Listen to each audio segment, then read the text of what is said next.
حضرت ابو ہریرہ رضی اللہ تعالیٰ عنہ کثرت سے حضور کی احادیث کی روایت کرتے ہیں، بلکہ صحابہ کی جماعت میں جتنی روایات حضرت ابو ہریرہ رضی اللہ تعالیٰ عنہ نے کی ہیں کسی اور نے نہیں کی۔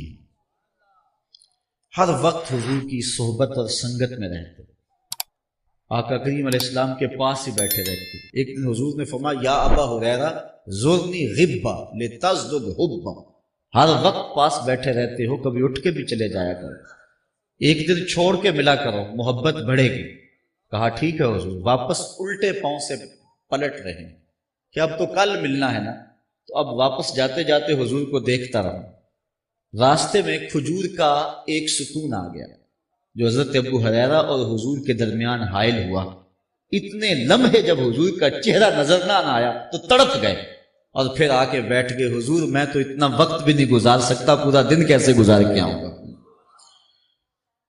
حضور علیہ السلام سے کثرت سے حدیث سنتے تھے۔ ایک عرض کی امام بخاری نے اس حدیث کی تخریج کی ہے کہ حضور کی خدمت میں عرض کی انی اسمع منک حدیثا کثیرا، حضور میں آپ سے بہت ساری حدیثیں سنتا ہوں لیکن مجھے یاد نہیں رہتی۔ تو آقا کریم نے کیا ارشاد فرمایا، ابسط رداکا یا ابا ہریرہ، اچھا پھر چادر بچھا لو۔ حضرت ابو ہریرہ نے چادر بچھا لی، حضور نے اپنے دونوں ہاتھ اٹھائے اور ایسے کوئی چیز لی اور ایسے چادر میں پہن گئی، فرمایا سمیٹ لو اور سینے سے جوڑ لو۔ حضرت ابو ہریرہ فرماتے ہیں اللہ کی قسم اس کے بعد میں نہیں کبھی بھولا۔ اس لیے جتنی کثرت کے ساتھ حضرت ابو ہریرہ رضی اللہ تعالی عنہ سے روایات ہے کسی اور صحابی سے نہیں ہیں۔ یہ روایت بھی حضرت ابو ہریرہ رضی اللہ تعالی عنہ سے مروی ہے۔ جب بھی حضور کوئی روایت بیان کرتے، کوئی ارشاد کرتے، حضرت ابو ہریرہ رضی اللہ تعالیٰ عنہ سب سے پہلے اس کو حفظ کرنے کی کوشش کرتے۔ آج آقا کریم کا درہ رحمت جوش میں آیا، حضور نے خود ارشاد فرمایا من یاخذ عنی ہؤلاء الکلمات، کوئی ہے جو مجھ سے یہ کلمات لے لے، میں کچھ باتیں بتانا چاہتا ہوں، کوئی ہے جو مجھ سے یہ باتیں سن لے، فیعمل بہن اور یعلم من یعمل بہن، اور اس پر خود عمل کرے اور ایسے لوگوں تک پہنچائے جو اس پہ عمل کریں۔ حضرت ابو ہریرہ فرماتے ہیں میں نے عرض کی آنا یا رسول اللہ صلی اللہ علیہ وسلم، حضور میں حاضر ہوں، یہ باتیں آپ مجھے ارشاد فرمائیں، میں یہ باتیں سنوں گا، عمل کروں گا اور لوگوں تک پہنچاؤں گا تاکہ وہ عمل کریں۔ تو کہتے ہیں کہ جب میں نے یہ عرض کی فاخذ بیدی، حضور نے میرا ہاتھ پکڑ لیا۔ دینے والے کا انداز بھی کتنا نرالا تھا، اتنے پیار سے بھی کوئی پڑھایا کرتا ہے جیسے آمنہ کا لال پڑھا رہا ہے۔ کہا فاخذ بیدی، میرا ہاتھ پکڑ لیا حضور نے، فادى خمسا، اور 5 چیزیں گنوائیں۔ اب سنیے حضور علیہ السلام نے وہ 5 چیزیں کیا گنوائیں۔ پہلی بات اتق المحارم تکن عبد الناس، ابو ہریرہ اللہ کی حرام کردہ چیزوں سے بچ جاؤ، لوگوں میں سب سے زیادہ عبادت گزار پھر تم ہی ہوگے۔ اللہ اکبر۔ نیک اعمال کرنا، اچھے اعمال کرنا بہت اچھی بات ہے، لیکن گناہ سے بچنا اس سے زیادہ اچھی بات ہے۔ نیکی بہت محمود ہے لیکن گناہ سے بچنا اس سے بھی زیادہ محمود ہے۔ اس لیے کہا اللہ کی حرام کردہ چیزوں سے بچ جاؤ، تم لوگوں میں سب سے زیادہ عبادت گزار بن جاؤ۔ ساری رات نفل پڑھنے والا اور دن کو نظر کی حفاظت نہ کرنے والا زیادہ عبادت گزار نہیں ہے، ساری رات سونے والا اور صبح اٹھ کے آنکھوں پہ حیا کے پہرے بٹھانے والا زیادہ عبادت گزار ہے، زیادہ متقی۔ تو کہا اللہ کی حرام کردہ چیزوں سے بچ جاؤ، تم لوگوں میں سب سے زیادہ پرہیزگار بن جاؤ گے، سب سے زیادہ تم عابد بن جاؤ گے۔ دوسری چیز وَأَرْضَ بِمَا قَسَمَ اللَّهُ لَكَ تَكُنْ أَغْنَى النَّاسِ، ابو ہریرہ اللہ کی تقسیم پہ راضی ہو جاؤ، تم لوگوں میں سب سے بڑے غنی ہو جاؤ گے۔ اگر اللہ کی تقسیم پہ بندہ راضی نہ ہو تو کیا کرے گا؟ ملے گا تو وہی جو اللہ نے لکھا ہوگا۔ کھرب پتی ہونے کے باوجود بھی نفس کی کمینگی ختم نہیں ہوگی اگر اللہ کی تقسیم پہ راضی نہیں ہوگا۔ لیکن اگر اللہ کی تقسیم پہ راضی ہو گیا، تھوڑا ملا، کہا اللہ تیرا شکر ہے، تھوڑے پہ بھی راضی ہو گیا، غنی ہو گیا۔ اور یہاں ایک اور حدیث آپ کے سامنے رکھنا چاہوں گا اس عنوان سے، اس حدیث کے ضمن میں حضور علیہ السلام نے ارشاد فرمایا من رضی من اللہ بالیسیر من الرزق رضی اللہ منہ بالقلیل من العمل۔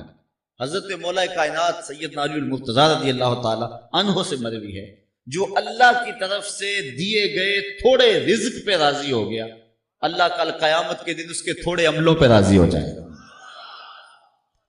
تھوڑے رزق پہ راضی ہونے والے پہ تھوڑے عملوں پہ اللہ راضی ہو جائے گا۔ تو میری طرف سے دیے گئے تھوڑے رزق پر بھی راضی ہو گیا، اللہ اکبر، بندے میں تیرے تھوڑے عمل پہ راضی ہوں، جا تجھے جنت عطا فرما۔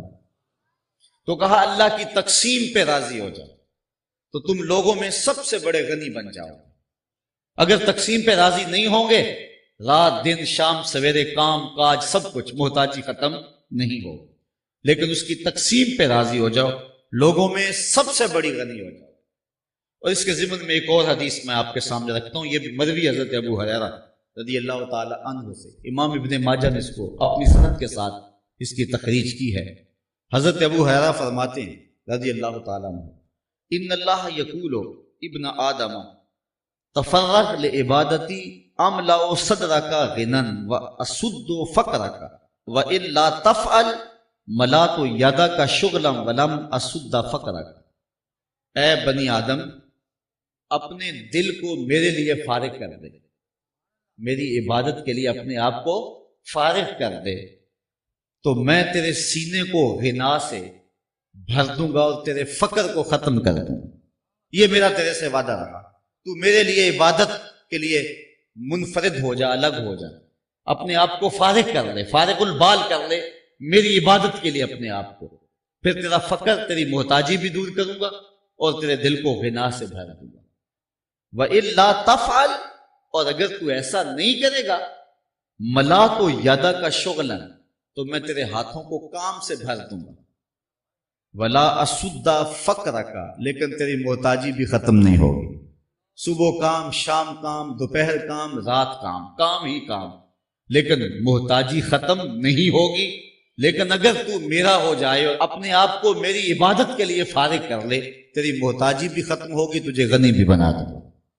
تو فرمایا ہے ابو ہریرہ، اللہ کی تقسیم پہ راضی ہو جا، لوگوں میں سب سے زیادہ غنی تو ہوگا۔ تیسری بات، وَأَحْسِنْ إِلَىٰ جَارِكَ تَكُنْ مُؤْمِنًا، ہمسائے کے ساتھ اچھا سلوک کرنا تو مومن بن جائے گا، ایمان کا نور تجھے نصیب ہوگا اور ایمان کی حلاوت اور حرارت ملے گی اگر تو ہمسائے کے ساتھ اچھا سلوک کرے۔ حضور فرمایا ہمسائے کے بارے میں اتنے احکام نازل ہوئے کہ مجھے گمان ہوا کہیں وراثت میں حقدار نہ ٹھہرا دیا جائے، تو کہا ہمسائے کے ساتھ اچھا سلوک کرنا تو کامل مومن بن جائے گا۔ تیسری بات یہ ارشاد فرمائی، اور پھر چوتھی بات حضور نے حضرت ابو ہریرہ کو کیا ارشاد فرمائی، وَأَحِبَّ لِلنَّاسِ مَا تُحِبُّ لِنَفْسِكَ تَكُنْ مُسْلِمًا۔ ابو ہریرہ جو اپنے لیے پسند کرتا ہے وہ دوسرے مومن بھائی کے لیے پسند کیا گیا، پھر تو مسلمان بن جائے گا، کامل مسلمان بن جائے گا اگر یہ چیز تیرے اندر شامل ہو جائے۔ جو اپنے لیے پسند کرے وہی اپنے مومن بھائی کے لیے پسند کرے، تو اسلام کا کمال تجھ کو نصیب ہو جائے گا۔ اور آخری بات جو حضور نے ارشاد فرمائی وہ یہ تھی، فَلَا تُكْثِرِ الضِّحْكَ فَإِنَّ كَثْرَةَ الضِّحْكِ تُمِيتُ الْقَلْبَ۔ اے ابو ہریرہ زیادہ ہنسا نہ کرو، زیادہ ہنسنا دل کو مردہ کر دیتا۔ حضور علیہ السلام تبسم فرمانے والے تھے، ضحک حضور سے کبھی کبھی صادر ہوا، اکثر حضور کے چہرے پہ تبسم رہتا تھا، مسکراہٹ پھیلی رہتی، اور کبھی کبھی حضور علیہ السلام ضحک فرماتے تھے، تو کثرت کے ساتھ ضحک دل کی موت کا سبب ہے، بلکہ فرمایا لو تعلمون ما اعلم لضحکتم قلیلا ولبکیتم کثیرا، جو میں جانتا ہوں اگر تم جان لیتے تمہارے چہروں پہ کبھی بھی مسکراہٹ نہ آتی، تم کبھی بھی نہ ہنستے، جو میں جانتا ہوں اگر تم جان لیتے۔ تو کہا ابو ہریرہ کثرت سے ہنسا نہ کرو، اس لیے کہ کثرت سے ہنسنا قلب کو، دل کو مردہ بنا دیتا ہے۔ حضرت عمر بن میمون رضی اللہ تعالی عنہ سے روایت ہے، قال قال رسول اللہ صلی اللہ علیہ وسلم لرجل وهو یعظہ، کہتے ہیں حضور ایک بندے کو واعظ کر رہے تھے، اور واعظ کرتے ہوئے حضور نے اس کو کچھ چیزیں ارشاد فرمائیں۔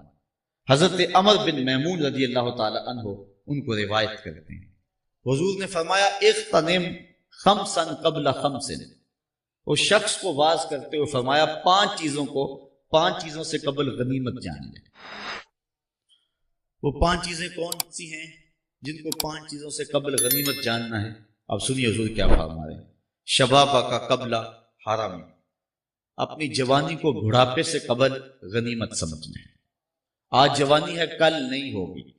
جوان اپنی توبہ کو مؤخر کرتا ہے، کہتا بوڑھا ہوں گا تو میں ہوں گا اور مسجد ہوگی، اور اس طرح جوانی برباد کر دیتا ہے۔ جوانوں، عبادت کا جو لطف جوانی میں ہے وہ بڑھاپے میں نہیں ہے۔ سحری کے وقت اندھیرے میں کھڑا ہو کر کے مصلی پہ آنسو بہانے کا جو مزہ جوانی میں ہے وہ بڑھاپے میں نصیب نہیں ہوگا۔ بڑھاپے کا ایک اپنا لطف ہے، لیکن جس طرح ہر کام کا ایک مزہ جوانی میں ہے، ہر کام کا بھانکپن جوانی میں ہے، اللہ کو منانے کا اور اس سے لو لگانے کا دور بھی جوانی ہی ہے۔ اور حضور نے فرمایا وَشَابٌ نَشَأَ فِي عِبَادَةِ اللَّهِ، وہ جوان جس کی جوانی اللہ کی عبادت میں گزری، کل قیامت کے دن جب کوئی سایہ نہیں ہوگا، اللہ اس جوان کو اپنے عرش کا ٹھنڈا سایہ نصیب فرما دے گا۔ یہ کتنا بڑا اعزاز ہے جو جوان کو دیا جائے گا۔ تو فرمایا شباب کا قبل حرم، اپنی جوانی کو بڑھاپے سے قبل غنیمت سمجھتے۔ آج کا واہ ٹھیک ہے، آج ساری رات بھی قیام کرنا چاہے تو تھکن تیرے قریب نہیں آئے گی، لیکن بڑھاپے کے اندر تو چند قدم چل کے ہانپنے لگے گا، پھر کس طرح تو ساری رات قیام کر سکے۔ اس لیے جوانی کے ان حسین لمحوں کو غنیمت جان۔ جوانی مستی کا نام نہیں ہے، چوکوں اور موڑوں پہ کھڑا ہونے کا نام نہیں ہے، دہلیز محمد کی غلامی کا نام ہے، حضور کی چوکھٹ کی نوکری کا نام جوانی۔ اقبال کہتا ہے شباب اپنے لہو کی آگ میں جلنے کا نام۔ آؤ جوانی کے مقصد کو سمجھے، اس وقت امت کو جوانوں کی ضرورت ہے۔ آج پوری امت جس حالت میں ہے، اس وقت امت کو جوان فکر لوگوں کی ضرورت ہے اور جوان خون کی ضرورت ہے جو اسلام کے کام آئے۔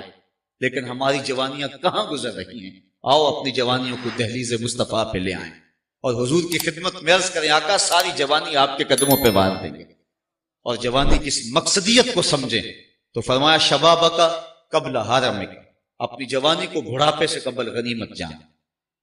صحت کا قبل سقم کا، اپنی صحت کو بیماری سے قبل غنیمت جان۔ آج صحت ہے، کل نہیں ہوگی، نہ جانے کب بیماری کا اچانک حملہ ہو جائے پھر ہاتھ ملتا رہ جائے۔ آج صحت کے ان حسین لمحوں کو غنیمت جانتے ہوئے اپنے رب کی عبادت کر اور دین کے لیے کوئی کام کر جائے۔ وغنا کا قبل فقر کا، اور تیسری بات فرمائی غنا کے دور کو، خوشحالی مالداری کے دور کو غربت اور فقر و فاقہ کے دور آنے سے قبل غنیمت جان لے۔ آج تیرے پاس دولت ہے، دولت نے کبھی کسی کے ساتھ وفا نہیں کی، ہو سکتا ہے کل تو کنگال ہو جائے۔ جو کروڑوں میں کھیلتے تھے وہ کوڑیوں کو ترسے۔ اس لیے آج تیرے پاس دولت ہے، آج اس سے فائدہ جو حاصل کر سکتا ہے کر لے، اللہ کی راہ میں جتنا لٹا سکتا ہے اس کو لٹا دے۔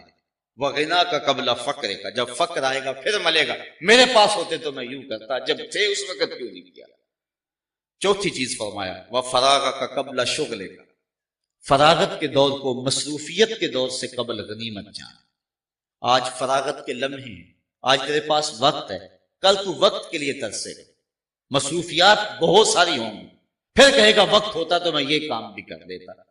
آج وہ کام جو تو بڑھاپے میں جن کے لیے ترسے گا، آج اپنی فراغت کو مسرت میں دے اور اپنے وقت کی قدر اور اپنے وقت کی قیمت جان۔ حضرت امام ابو بکر بن داسا علیہ رحمہ فرماتے ہیں کہ میں نے حضرت امام ابو داؤد سے سنا، وہ کہتے ہیں کہ میں نے حضرت نبی رحمت صلی اللہ علیہ وسلم کی 5 لاکھ حدیثیں جمع کی، پھر میں نے ان کا خلاصہ تیار کیا تو میرے پاس بچی صرف 4000 حدیثیں، ان کا بھی خلاصہ تیار کیا تو میرے پاس رہ گئی صرف 800 حدیثیں، پھر میں نے ان کو بھی جب ملخص کیا، ان کا بھی خلاصہ تیار کیا تو میرے پاس صرف 4 حدیثیں رہ گئی، اور کہا یہ مدار دین ہے، یہ اساس اسلام ہے، یہ اسلام کی جڑ اور اسلام کی بنیاد ہے۔ ان میں سے ایک حدیث انما الاعمال بالنیات، دوسری حدیث ان الحلال بین و ان الحرام بین، حرام بھی واضح حلال بھی واضح، اس کے درمیان کچھ شبے والے امور ہیں، جو شبے میں پڑ گیا حرام میں پڑ گیا۔ اور تیسری حدیث من حسن اسلام المرء ترک و مالا یعنی ہے. آدمی کے اسلام کا حسن یہ ہے کہ وہ ہر بے مقصد کام کو چھوڑ دے، ایک ایک لمحے کی قدر کرے، ایک ایک ساتھ کی قدر کرے. وہ کہتے ہیں وقت ضائع نہیں ہوتا، اوروں کے کام آ جاتا ہے. آج ہم نے بحیثیت امت مسلمہ اپنا وقت کھو دیا اور دشمنوں کے کام آ گئے. آج ہم کار مذلت میں، ہم نے فراغت کے ان لمحوں کو جو اب بھی میسر ہیں غنیمت جاننا ہے. اسلام ہمیں ایک ایک لمحے کی قدر کا درس دیتا ہے. اپنی زندگی کو مرتب کرو، اپنے شب و روز کو ایک ترتیب کے ساتھ گزارنے کا مزاج بناؤ.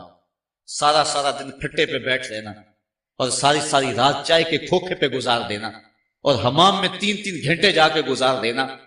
جس امت کو پوری دنیا میں جکڑا گیا ہو، جس امت کی بیٹی عافیہ صدیقی رو رہی ہو، بھلا اس امت کے جوانوں کو یوں آوارگی زیبا ہے؟ بھلا انہیں تو ایک ایک لمحہ لگا دینا چاہیے تعلیم و تعلم کی گزرگاہوں میں، اور اسلام کی سربلندی کے لیے ان کو ایک ایک لمحے کی قدر کرنی چاہیے.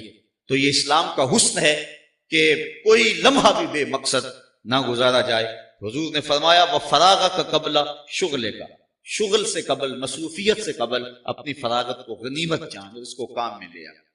اور آخر میں فرمایا وہ حیات کا قبل موت کا، اپنی زندگی کو موت سے قبل غنیمت سمجھ. جب موت آئی تو پھر ہاتھ مالتا رہ جائے گا. میرے حضور کی بلا عالم فرماتے ہیں سے ثابت اجے حواس تیرے، کر لے نیکیاں رج کے تو، اڑیا رب رسول کیوں کل بیٹھوں، آ رب رسول ول بج کے تو. آئی موت ایتھے رہسن کم تیرے، اگے واسطے چل ہن سج کے تو. کی آکسن لوگ یعقوب تینوں، جدوں ٹر پیوں سر منہ کج کے تو. جب کفن لپیٹ کے بکل مار کے چلا گیا پھر پچھتاوا ہوگا، کاش کوئی چیخ کے مجھے کہتا تھا، میں اس کی بات پہ لبیک کہا ہوتا اور اس کی باتوں کو سنا ہوتا اور من میں اتارا ہوتا. میں نے کانوں کی لذت لی اور چلا آیا اور میں نے ان باتوں کو من میں نہیں اتارا. کاش بندہ کہے گا مجھے ایک لمحہ دے دیا جائے، دوبارہ زندگی پہ پلٹا دیا جائے، میں تو پیشانی سجدے سے نہیں اٹھاؤں گا، لیکن پھر پچھتانے سے کچھ نہیں ہوگا. وقت پر کافی ہے ایک قطرہ بھی آب خوش ہنگام کا، جل گیا جب کھیت برسا می تو پھر اس کام کا. اس دن پچھتانے کا کوئی فائدہ نہیں. وہ حیات کا قبل موت کا، تمہارے نبی تمہیں بیان کر رہے ہیں، تمہیں بتا رہے ہیں، تمہیں وقت کی قدر سکھا رہے ہیں. زندگی کو غنیمت سمجھ لو، صحت کو غنیمت سمجھ لو، فراغت کو غنیمت سمجھ لو، مالداری کو غنیمت سمجھ لو اور جوانی کو غنیمت سمجھ لو. یہ سب کچھ نہیں رہے گا، یہ ڈھلتے سائے ہیں، ختم ہو جائیں گے. اللہ اکبر.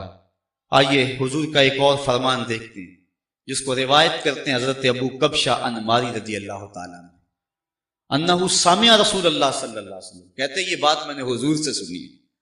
کتنے خوش نصیب تھے جو حضور سے سنتے تھے، کتنے خوش نصیب تھے جو حضور سے گفتگو سنا کرتے تھے، حضور کا دیدار بھی کیا کرتے تھے.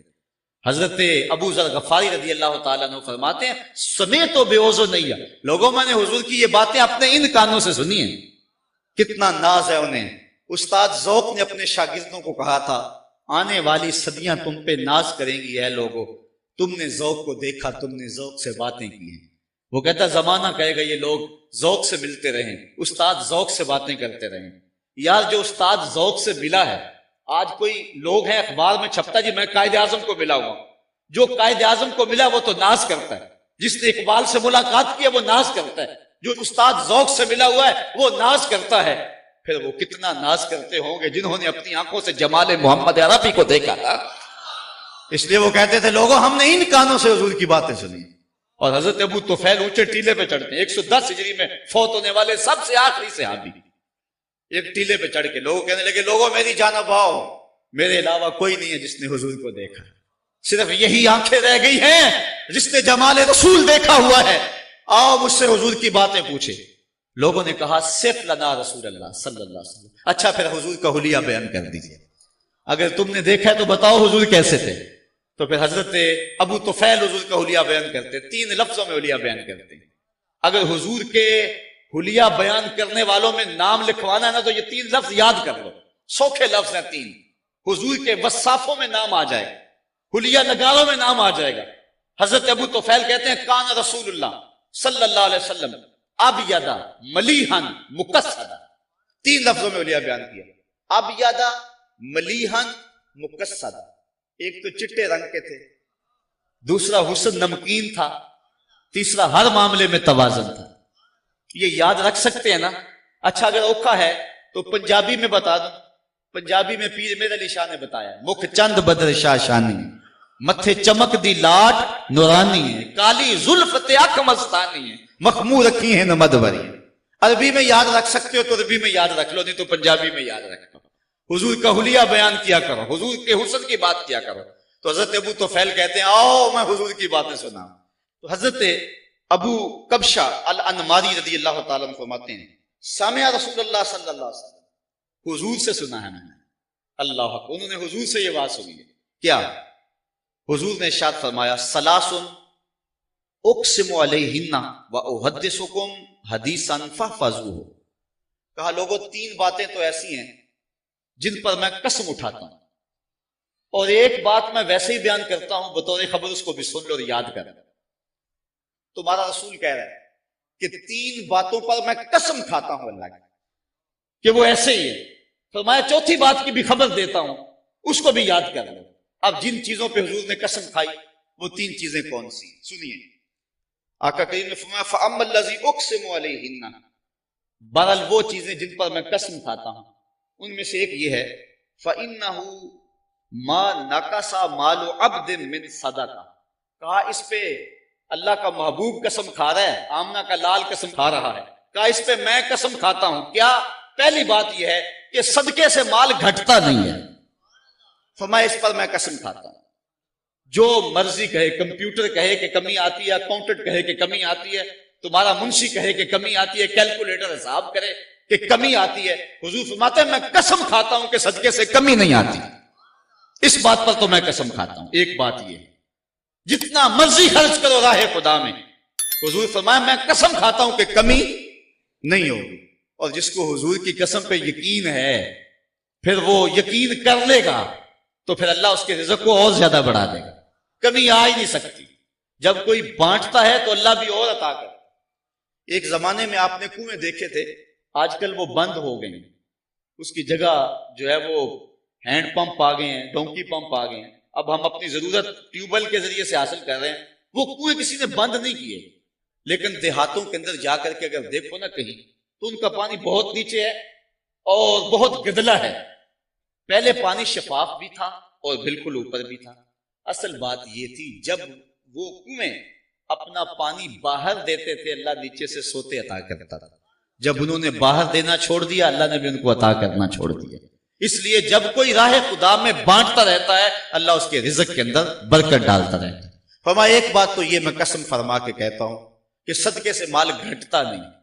دوسری بات ولا ظلم عبد مظلمۃ صبر علیہا الا زادہ اللہ بہا عزا. اگر کسی شخص پر کوئی بندہ ظلم کرے اور وہ اس ظلم کو سہ جائے، برداشت کرے اور صبر کرے، حضور فرماتے ہیں میں قسم کھا کے کہتا ہوں اللہ اس کی عزت میں اضافہ فرمائے گا، مظلوم کو اور عزت اللہ عطا فرمائے گا.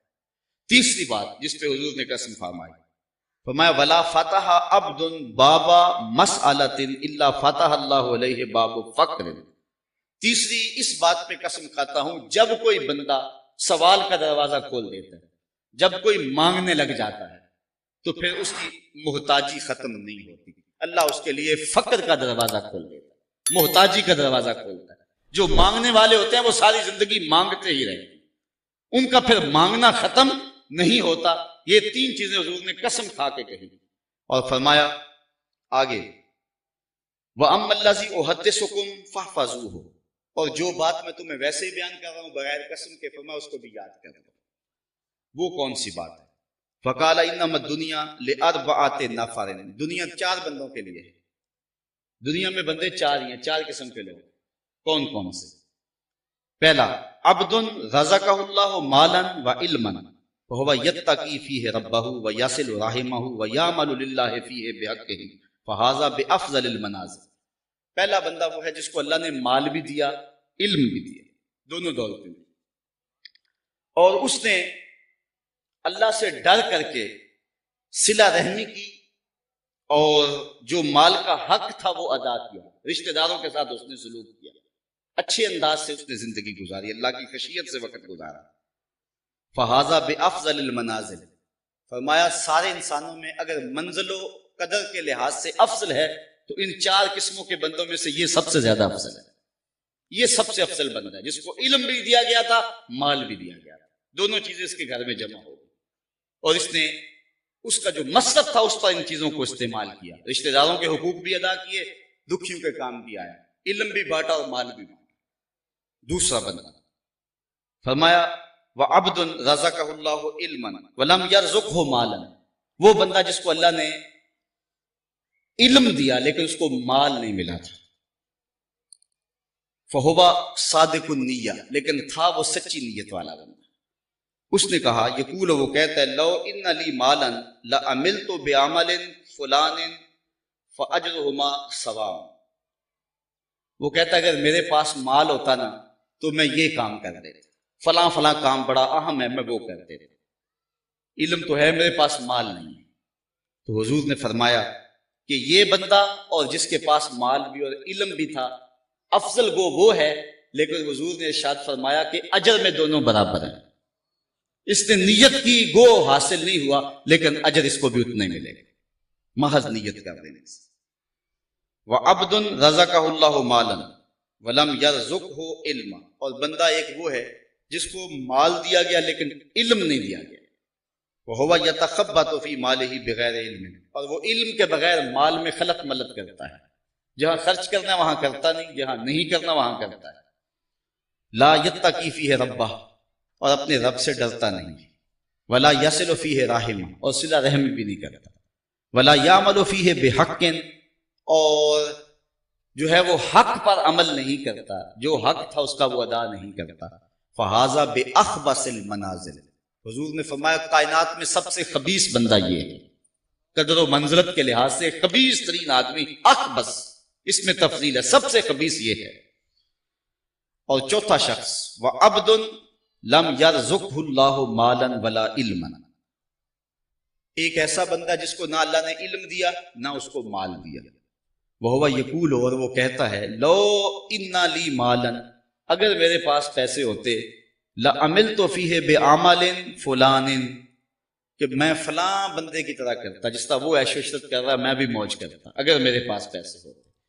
حضور نے ارشاد فرمایا فہو نیتہ ووزرہ ما سواء، وہ اس کی نیت میں ہے، نہ مال تھا نہ دولت تھی.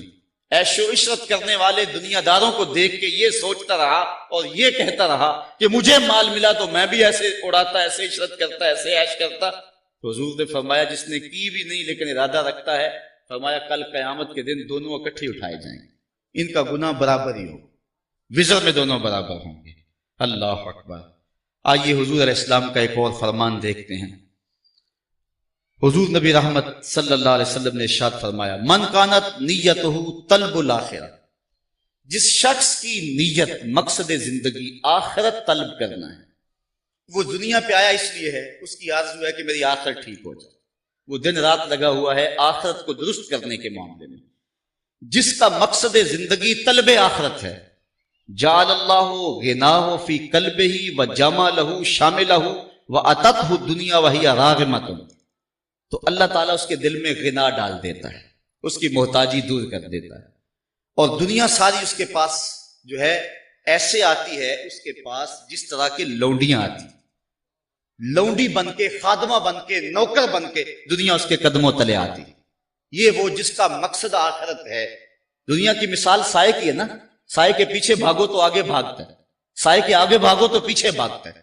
جس کی طلب دنیا نہیں ہے، جس کی طلب آخرت ہے، تو اس کے مقصد اور مقدر کی جو دنیا ہے وہ اس کو ملنی ہے، لیکن اس کے پیچھے بھاگے گی، لونڈیوں کی طرح، خادماؤں کی طرح اس کے پیچھے آئے گی.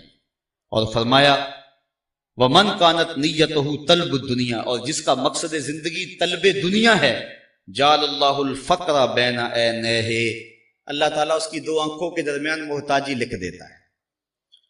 وشتت علیہ امرہ، اور اس کے اوپر معاملے مشکل ہو جاتے ہیں، متنوع اور مختلف ہو جاتے ہیں، یہ بھی مصیبت، یہ بھی کرنا ہے، وہ بھی کرنا ہے، ہر وقت پھنسا ہوا ہے. ولا یاتیہ منہا الا ما کتب لہ، اتنا کچھ ہونے کے باوجود حضور فرمایا ملتا وہی ہے جو اس کے مقدر میں لکھا ہوا ہے. پہلے کو بھی مقدر کا ملا، دوسرے کو بھی مقدر کا ملا، لیکن پہلے کے پیچھے بھاگ کے دنیا گئی اور دوسرا دنیا کے پیچھے بھاگتا رہا۔ پہلے کے پیچھے دنیا ذلیل ہو کے آئی اور دوسرا دنیا کے پیچھے ذلیل ہوتا رہا۔ اب اگر آخرت کے طالب بن جائیں گے تو دنیا پیچھے پیچھے ہوگی، اگر دنیا کے طالب بن جائیں گے تو پھر دنیا آگے آگے ہوگی۔ حضرت ابو ہریرہ رضی اللہ تعالی عنہ سے ہی ایک روایت ہے، فرماتے ہیں کہ امرنی ربی بتسع، کہ حضور فرماتے ہیں کہ میرے رب نے مجھے 9 چیزوں کا حکم دیا ہے، میرے رب نے مجھے 9 چیزوں کا حکم دیا ہے۔ خشیت اللہ فی السر والعلانیہ، کہ میں اعلانیہ بھی اور مخفی بھی اللہ سے ڈروں۔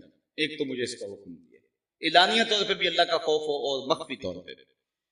دوسری بات وکلمۃ العدل فی الغضب والرضا، غصے میں ہوں یا کہ خوشی کے ماحول میں عدل انصاف کو ہاتھ سے نہ چھوڑوں، کلمہ عدل ہی کہوں، مجھے یہ بھی حکم رب نے دیا۔ تیسرا حکم والقصد فی الفقر والغنا، دولت مندی اور محتاجی غربت دونوں ادوار کے اندر مجھے میانہ روی سے چلنے کا حکم دیا ہے۔ چوتھی چیز وان اصل من قطعنی، جو میرے سے قطع تعلق کرے میں اس سے تعلق جوڑوں، یہ مجھے حکم دیا گیا ہے۔ پانچواں حکم یہ دیا گیا وہ اوتیا من حرامانی، جو مجھے محروم کرے میں اس کی جھولیاں بھر دوں۔ وعفو عمن ظلمنی، اور جو میرے اوپر ظلم کرے میں اس کو معاف کر دوں۔ وَإِن يَكُونَ صَمْتِي فِكْرًا، میں خاموش رہوں تو فکر کروں۔ وَنُطْقِي ذِكْرًا، جب بولوں تو ذکر کروں۔ وَنَظْرِي عِبْرًا، جب دیکھوں تو عبرت حاصل کروں۔ وَآمُرَ بِالْعُرْفِ وَقِيلَ بِالْمَعْرُوفِ، اور جب کسی کو حکم دوں تو نیکی کا ہی حکم دوں۔ کہا میرے رب نے یہ مجھے 9 باتیں ارشاد فرمائی ہیں۔ اب حضرت ابو ذر غفاری رضی اللہ تعالی عنہ کو جو حضور نے ارشاد فرمایا وہ بھی سماعت کر لیں۔ قال امرنی خلیلی بسبع، کہا میرے آقا و مولا حضور ختم المرتبت نے مجھے 7 چیزوں کا حکم دیا۔ وہ حضور فرماتے ہیں میرے رب نے مجھے یہ حکم دیا ان 9 چیزوں پہ عمل کر۔ اور یہاں حضرت ابو ذر غفاری فرماتے ہیں میرے آقا نے حضور نے مجھے ان 7 چیزوں پہ عمل کرنے کا حکم دیا۔ اب ان 7 چیزوں کو من میں اتاریں اور آج کے اس جمعے کے اجتماع میں اپنے دامن میں لپیٹ کے لے جائیں اور اس پر عمل کی کوشش کریں۔ پہلی بات امرنی بحب المساکین والدنو منہ، حضرت ابو ذر غفاری فرماتے ہیں حضور نے مجھے مسکینوں سے پیار کرنے کا حکم دیا، والدنو منہم، اور فرمایا کہ ان کے پاس بیٹھا کرو۔ جو مسکینوں کے پاس بیٹھتا اس میں تکبر پیدا نہیں ہوتا ہے۔ پہلا حکم حضور نے مجھے دیا کہ میں مسکینوں کے پاس بیٹھا کروں اور ان کے ساتھ محبت کیا کروں۔ اور دوسرا حکم حضور نے یہ دیا وَأَمَرَنِي أَنْ أَنْظُرَ إِلَىٰ مَنْ هُوَ دُونِي وَلَا أَنْظُرَ إِلَىٰ مَنْ هُوَ فَوْقِي، حضور نے مجھے یہ حکم دیا ہے کہ میں اپنے اوپر نہ دیکھوں اپنے نیچے دیکھوں۔ اپنی مٹی پہ ہی چلنے کا سلیقہ سیکھو، سنگ مرمر پہ چلو گے تو پھسل جاؤ۔ حضرت شیخ سعدی فرماتے ہیں کہ میں دمشق کی جامع مسجد میں جمعہ پڑھنے گیا، میرے کسی نے جوتے اٹھا لیے، میرے پاس پیسے بھی نہیں تھے کہ مزید جوتے خرید سکتا۔ بازار میں گزر رہا، دل میں یہ بات آئی کہ زمانہ تیرا احترام کرتا اور تیری یہ حالت کے جوتے خریدنے کے لیے رقم بھی تیرے پاس نہیں ہے۔ کہتے ہیں یہ شکوہ پیدا ہو ہی رہا تھا، آگے سے ایک بندہ آ رہا تھا جس کے پاؤں ہی نہیں، تو میں نے فوراً سر جھکا دیا، میں نے کہا مالک تیرا شکر ہے، جوتے آج نہیں تو کل نصیب ہو جائیں گے، میرے پاؤں تو سلامت ہیں۔ تو حضرت ابو ذر غفاری فرماتے ہیں مجھے حضور نے حکم دیا ابو ذر اپنے اوپر نہ دیکھا کرو اپنے نیچے دیکھا۔ تم اوپر دیکھتے ہو، اگر ہم دیکھ رہے ہیں ہمیں پنکھا بھی نصیب نہیں ہے اور ہم یہاں میدان میں بیٹھے ہوئے ہیں تو ان کو بھی دیکھیں کہ جن کا گھر لٹا ہوا ہے اور وہ سڑکوں پہ بیٹھے ہوئے ہیں کھانے کے لقمے کا انتظار کر رہے ہیں، ہم ان کو بھی دیکھیں۔ جب نیچے دیکھیں گے تو قرار آ جائے گا، جب اوپر دیکھیں گے تو پھر بندہ بےتاب ہو جائے گا، مضطرب ہو جائے گا کہ ہائے میرے ساتھ کیا بن گیا۔ اس لیے فرمایا کیسا زندگی گزارنے کا ڈب سکھایا حضور نے، فرمایا اب انظر الی من هو دونی ولا انظر الی من هو فوقی، اپنے سے اوپر نہ دیکھوں اپنے سے نیچے دیکھوں۔ وامرنی ان اصل الرحم وان ادبرت، مجھے حضور نے یہ حکم دیا کہ میں رشتہ داروں کے ساتھ اچھا سلوک کروں، اگرچہ وہ پیٹھ پھیر کے بھاگنا بھی چاہیں لیکن میں ان کا پیچھا نہ چھوڑوں، میں رشتہ داری کے حق کو نبھاؤں۔ وامرنی الا اسال احدا شیئا، کہا مجھے حضور نے یہ بھی حکم دیا ہے کہ ابو ذر کبھی کسی سے کچھ نہ مانگنا، کسی کے سامنے سوال نہ کرنا، ہاتھ نہ پھیلانا۔ علماء نے لکھا ہے کہ جب انتہائی بندہ مجبور ہو جائے، پھنس جائے اور جان کے جانے کا اندیشہ پیدا ہو جائے، اس وقت بوقت ضرورت بقدر حاجت مانگ لینا جائز ہے، لیکن جو اہل اللہ ہیں اس موقع کے اوپر بھی جو ہے وہ اپنے آپ کو سوال سے بچاتے ہیں۔ آپ نے حدیث تو سنی حضرت ابو ہریرہ والی رضی اللہ تعالیٰ عنہ کی حدیث مشہور ہے، اس کا پہلا حصہ یہ ہے، حضرت ابو ہریرہ رضی اللہ تعالیٰ عنہ فرماتے ہیں کہ مجھے بھوک نے ستایا، کمر سیدھی نہیں ہو رہی تھی، نہ نماز پڑھی جا رہی تھی نہ قرآن پڑھا جا رہا تھا، میں مسجد نبوی کے ایسے زاویے میں بیٹھ گیا جہاں لوگوں کا گزر ہوتا تھا۔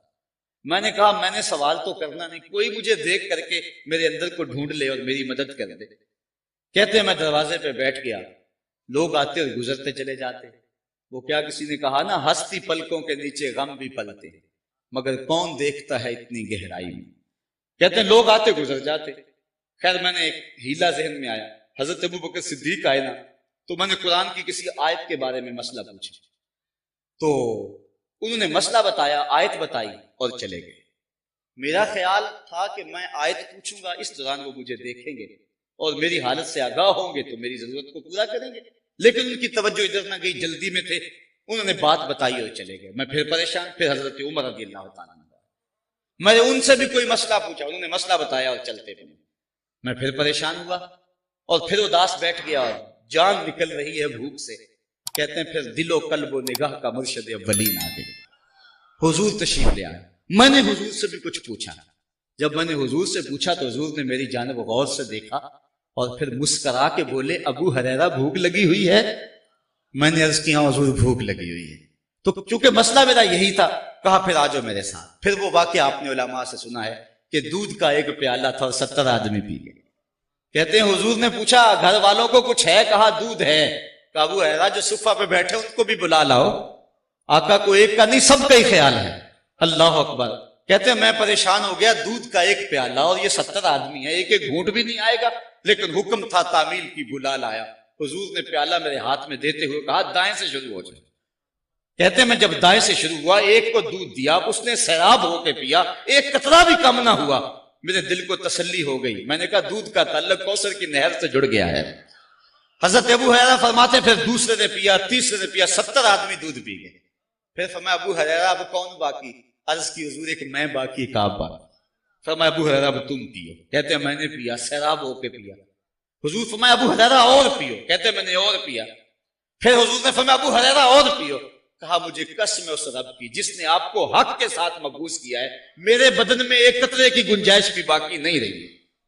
تو حضور علیہ الصلوۃ والسلام نے میرے ہاتھ سے وہ پیالہ لیا اور خود نوش جاں کر لیا۔ میرے استاد فرمایا کرتے تھے ایک پہلو تو یہ ہے کہ دودھ کا ایک پیالہ 70 آدمیوں کو کافی ہو گیا، اور ایک پہلو یہ بھی تو دیکھو دو جہاں کا سردار ہے، 70 آدمیوں کا جھوٹا پی رہا ہے۔ تو کہا وَعَمَرَنِي اللَّهُ أَسْأَلَ أَحَدًا شَيْئًا، مجھے حضور نے حکم دیا ہے کہ کسی سے ابو ذر سوال نہیں کرنا۔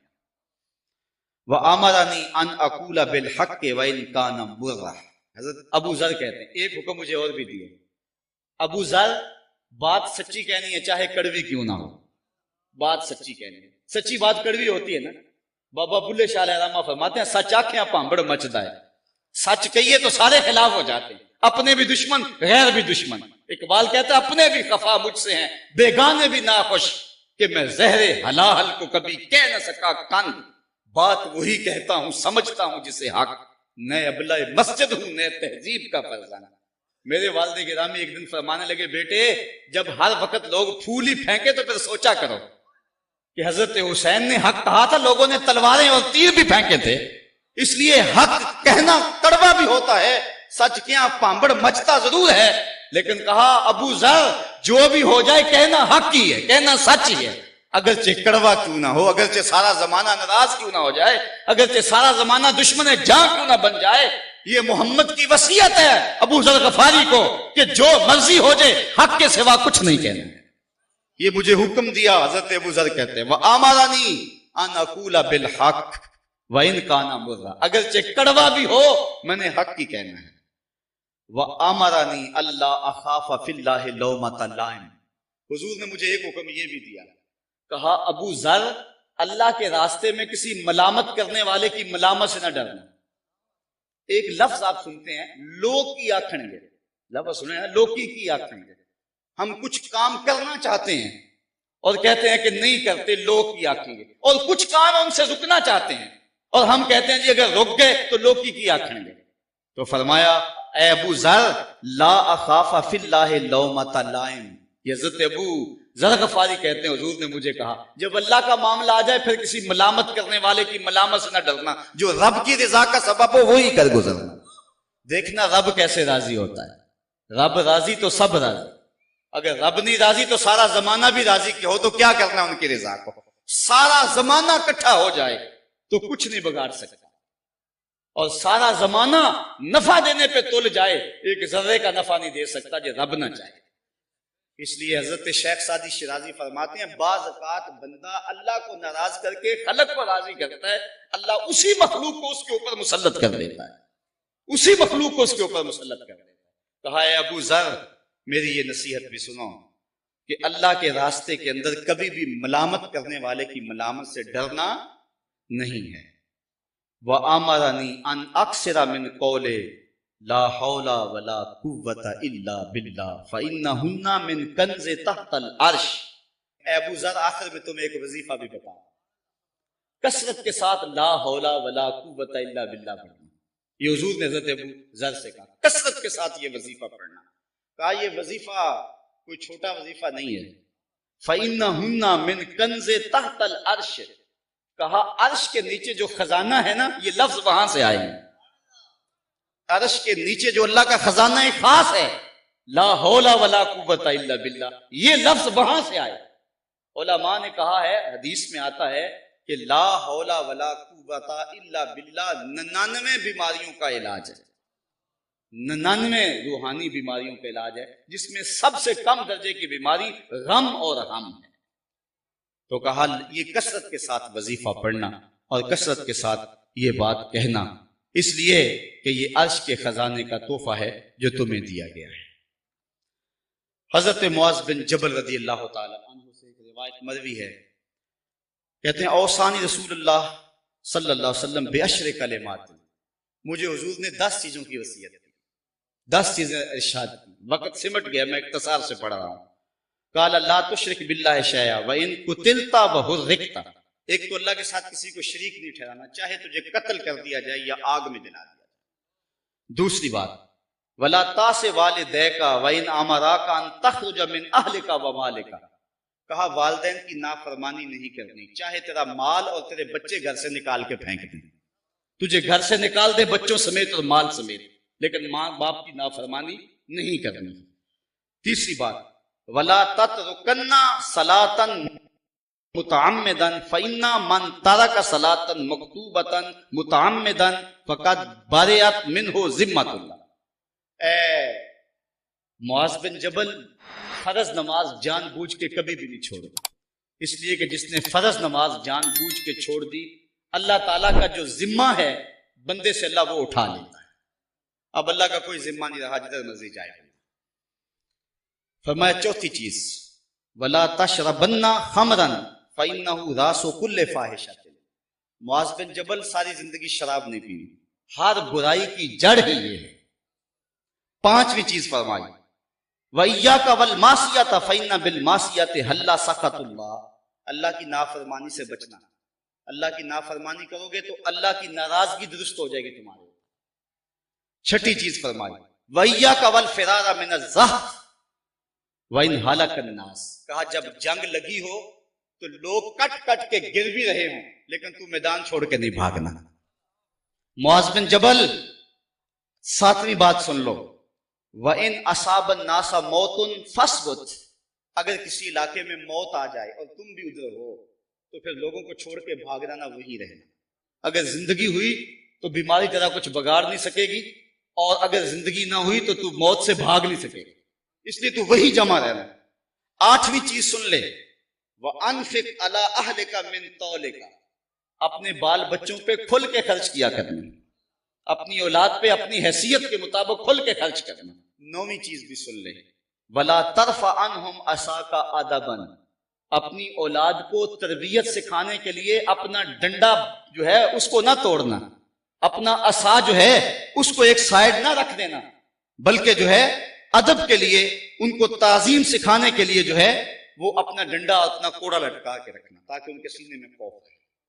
اور آخری چیز جو حضرت معاذ بن جبل کو حضور نے فرمائی، وَأَخْفِهُمْ فِي اللَّهِ، اے معاذ بن جبل میں تمہیں وصیت کرتا ہوں کہ اپنی اولاد کے سینے میں اللہ کا ڈر ضرور ڈالنا، اللہ کا خوف اپنی اولاد کے سینے میں ضرور ڈالنا۔ ہم نے سب کچھ کیا اولاد کے لیے، وہ اعلیٰ سے اعلیٰ ڈگریاں انہوں نے حاصل کر لی، بیرون ملک جانا پڑا تعلیم کے لیے تو ہم نے اپنا گھر جھونک دیا، زیور مان بیچ دیا، باپ نے جو ہے وہ زمین پھونک ڈالی کہ میرا بیٹا ڈاکٹر بن جائے، میرا بیٹا انجینئر بن جائے، سب کچھ بن گیا، لیکن اس کے سینے میں اللہ کا خوف نہ ڈالا۔ کہا کچھ بنے نہ بنے اللہ سے ڈرنے والا ضرور بنے۔ یہ بات نہ بھولنا کبھی بھی کہ تیری اولاد اللہ سے ڈرنے